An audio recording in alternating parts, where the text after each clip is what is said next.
Now that we've defined the quantities that we're interested in, position, velocity, and acceleration, we can look at a specific set of cases where the acceleration is a constant, and we can derive some equations of motion that will be very useful for solving a wide variety of problems. So starting here on this slide, we have a sub x is equal to this change in velocity over a change in time, as shown here. If we look at that expression, that definition of this acceleration, assume that that acceleration, a sub x, is constant, we know a few things. We can say in the elapsed time, there's a t2 minus t1. Well, in most of the cases we consider, we're just going to say we start at t equals 0. So if we say t1 equals 0, you can look at that expression and see it's going to be it's simplified. Also, if there is no t1 because we set it equal to 0, then t2, well, there's no need to call it t2. We'll just change it to t, and that gives us this expression here where we say a sub x equals that change in velocity over the time. Now, in the same way, we're going to say this. We say, at some final time, at time t, the velocity, v2x, is just equal to some velocity in the x direction. And at whatever the time t1 was, which we said was 0 seconds, we'll just say, oh, that's our initial velocity, and we'll call that v sub naught sub x here.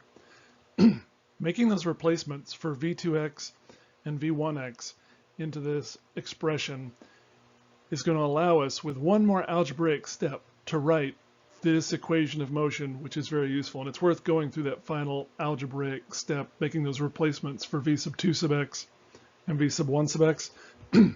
But this is an equation which is very useful because when acceleration is constant and you have some initial velocity, v sub naught sub x, you can see what the velocity in the x direction is going to be as a function of time. You just plug in a time here and do this calculation. We're going to do some examples, and it will become more clear the more you use it, what that utility is.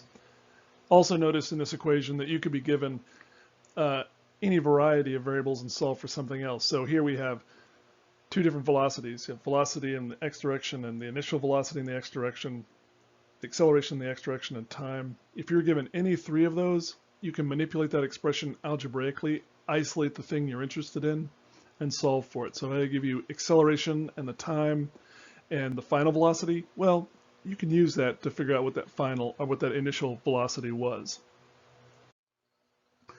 So here's using that equation of motion for the example of a motorcyclist. And notice this motorcyclist is going to start at t equals 0 at the position x sub naught equals 5 meters, and he's already going. He's got a velocity of 15 meters per second to the right. It's going to have an acceleration of 4 meters per second squared. So he's accelerating to the right, his velocity is increasing. And we can ask that question, all right, if I know his acceleration and his initial velocity, what's his velocity going to be at t equals 2 seconds, or 2 seconds after he starts? Well, I just write out that equation, this v sub x equals v sub naught sub x plus a sub xt, and notice I'm given everything here. I'm given v sub naught sub x is 15 meters a second. I'm given the acceleration is 4 meters per second squared. I'm given a time of 2 seconds.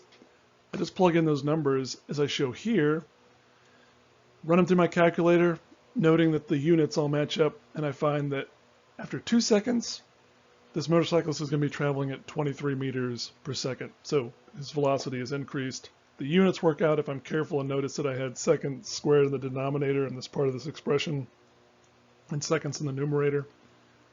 So that is a simple use of that first equation of motion.